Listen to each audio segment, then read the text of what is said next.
What's up, everybody? Mirrodin Gaming here, and we're back for another World of Tanks Tech Tree Tank Showcase and Review. Today we're taking a look at the Tier 6 German heavy tank, the VK3601H. I don't know about you, but this was actually the first heavy tank I ended up getting in the game. I liked watching all those old historical war movies, and everyone always remembers those Tigers, those Tiger 2s of the Germans, and this is the tank that leads you down that line. So I still play this one to this day because I remember falling in love with it when I first started playing the game. Now this thing is really more of a medium as far as armor profile goes, but of course all of them are kind of low armored. But it's decently mobile, but it's going to teach you how to side scrape and try to hide your hull and everything because, yeah, this thing has horrible armor in the front, and it's got this big old flat plate just like the Tigers do. So people are going to shoot at that and go through that all the time. Let's go ahead and take a look at the live view. Yeah, like I said, look at this ricochet angle. I mean, look how far you can expose yourself. Quite a bit and still be able to ricochet stuff. Now, your turret does have a few weak spots around it, so they will still be able to go through that. But there are some heavier locations.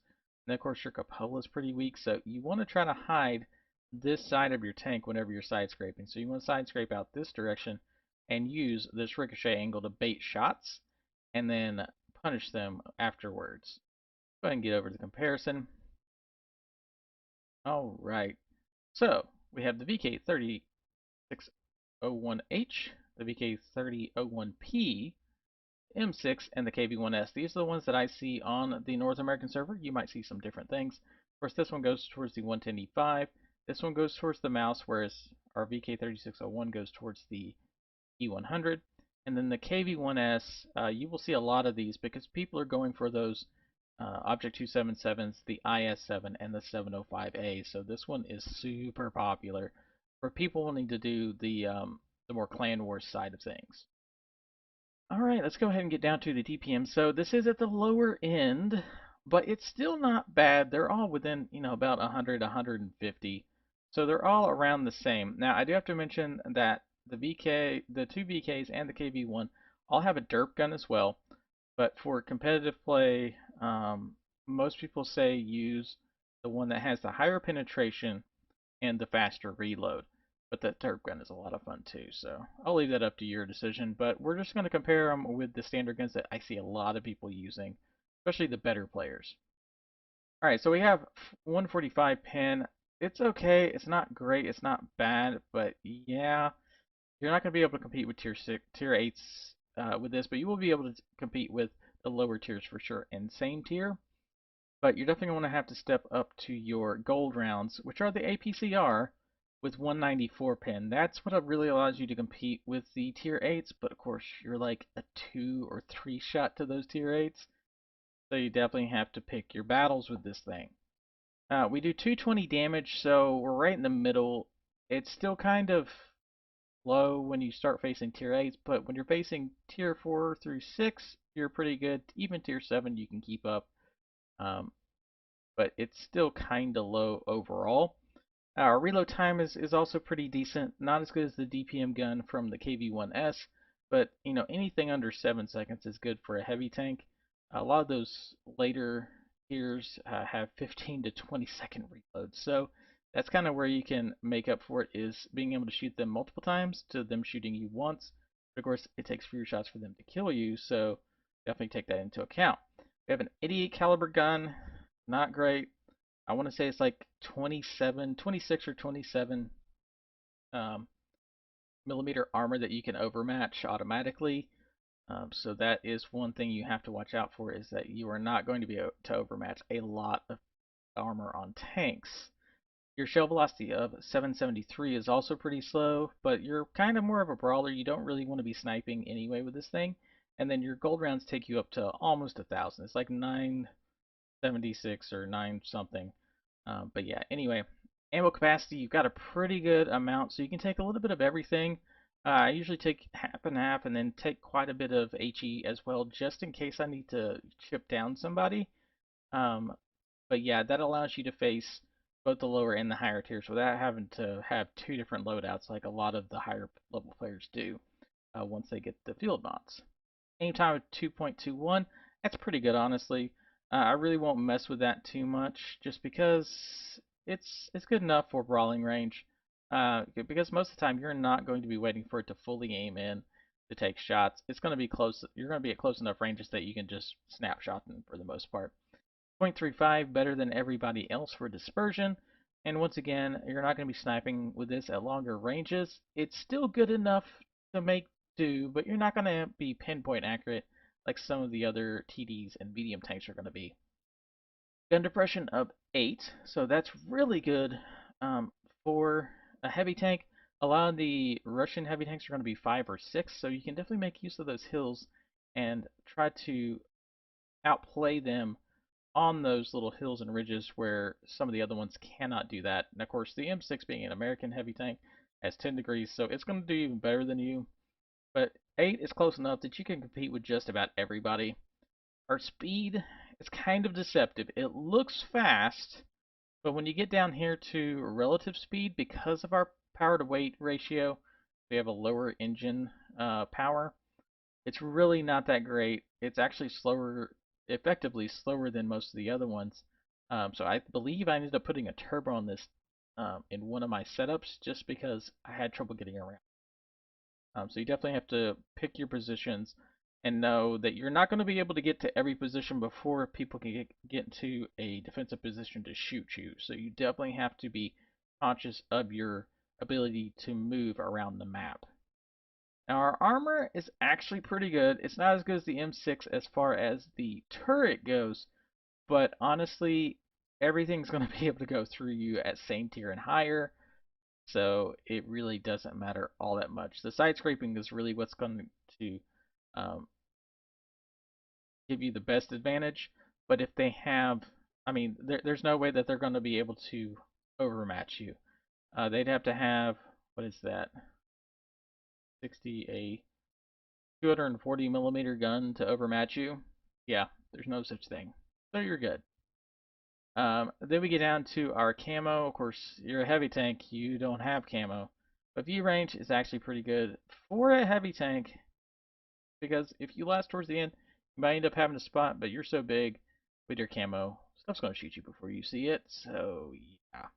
Alright, let's go ahead and get over to the gameplay. So we're going to be watching Oxati 93 in their VK3601H on Himmelsdorf.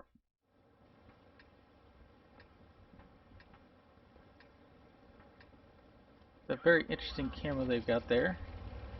I don't think I've seen this one before. Here, let's let them control the camera. Looks like they're in a tier 7 game. So that is going to be rather fun. In fact, hold on, let me switch up the what's shown. There we go. Now we can see the tank types. So there's a Tiger 1, oh, a Contakaro 56, that's going to be a pain. A couple Super Hellcats. Alright, so he is going to what is known as Heavy Alley here. Definitely trying to hide his hull. And basically, he tried to get into position quicker than everyone else so that he can take shots at them before they can get into position. Although it looks like none of the enemy are coming to this location. They're most likely, the heavies are most likely going hill then. Oh, here we go. Here is, yeah, I'm not surprised to see that down here. Oh, here comes the heavy one. Fires once, he backs up. He'll fire again, except the T-28 blocks him. That is one of the downsides to playing that position there. He has to be very careful because if he pulls too far forward, he's going to get shot in the side on this. There's a gap through those buildings. Trying to get into a position. Get shots on the KB. Oh, oh, here we go. Oh, nice. Was that an ammo rack? Did someone else shoot him right before? Okay, now he's going to get the KB. Oh, missed that shot. Moving up to help the T-28. Trying to save his battle buddy here. And he bounces a shot. Now that guy's looking at him. You see how good he was angling. He managed to bounce a shot there. Ooh, low roll. Come on, you can do it. And Boom! Oh, not before he ate another shell. Now, this is going to be the problem, is dealing with this guy here. He most likely has that... Oh, he's got it. Okay, the T-28's moving up. One more shot should finish him off. Hit the track. Thankfully, this is about the last thing he's going to have to deal with, though, so... There you go. Nicely done. Yeah, as I said, most of the other tanks, the heavier... or the higher tier heavies moved up to the hill. Try to shoot the Nashorn in the side. Nice, nice. One. I'll take... I'll be careful here because the Nashorn could finish him off. Keeps leaving him on like 10 to 20 health. That is always a pain. Alright, now he's going to catch this guy not looking at him. Of course, going to move out there to basically get taken out. Okay, he's going to try to move up and shoot people from behind, it looks like. Is he going to go deal with the Basato for... Oh, nope, artillery. Oh, missed that shot. He started moving a little bit too quickly. One, tracked him, nice. Most likely the artillery is not going to have a repair kit because most artillery players, once you shoot them, typically you're going to one-shot them, so. Alright, so is he going to go deal with the Basato and the M10, or is he going to try to take the guys from behind at the hill? I mean, they're straight up 8 to 8. They have a little bit less health overall, but not too bad.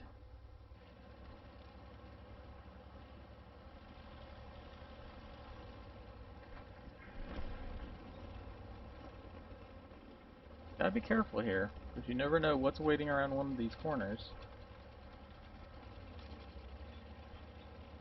Already at 1700 damage, which is good for a tier 6. It looks like that M10 moved to their cap. Yeah, the Basato is still there.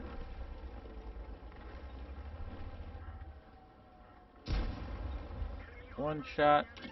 Hope he's turned towards him. You gotta angle, gotta angle, gotta angle. And fire.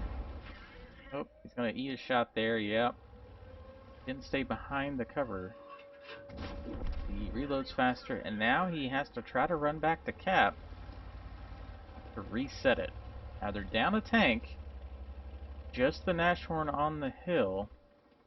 Or no, I guess the SMV. I couldn't see it because of all the enemy heavies. He needs to get back to cap though. I guess he's trying to kill things that might be able to shoot him as he passed.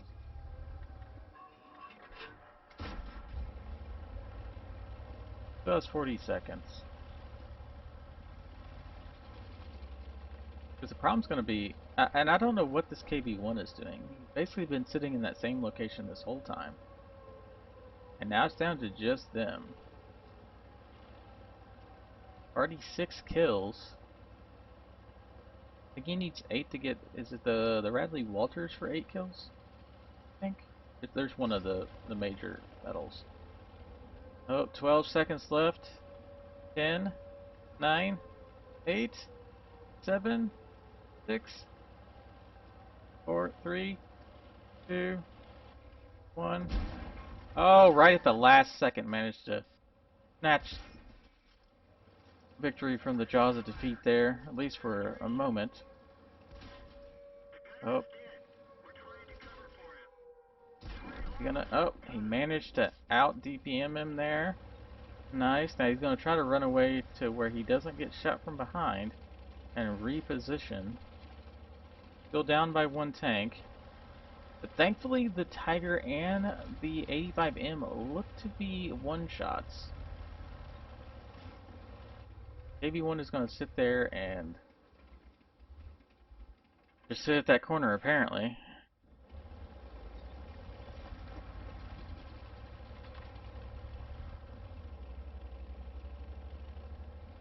So the question is, what is the enemy team doing? I'll take a shortcut through the back here.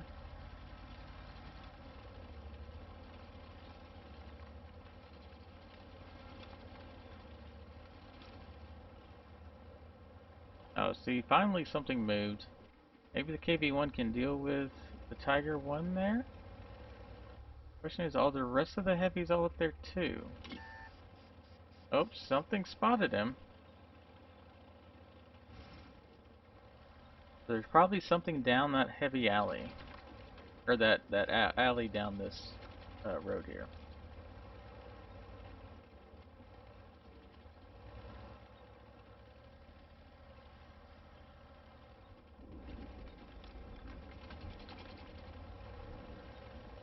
I guess he was trying to throw him off by moving around there, waiting for himself to go unspotted.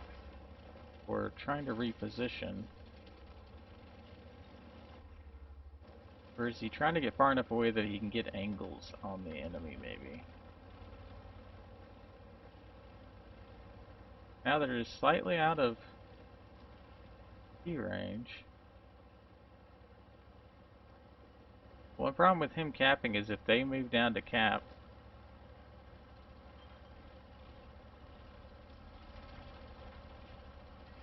Nope, and there's the T-34. See, he moved it down and around to try to catch the KV-1 from behind.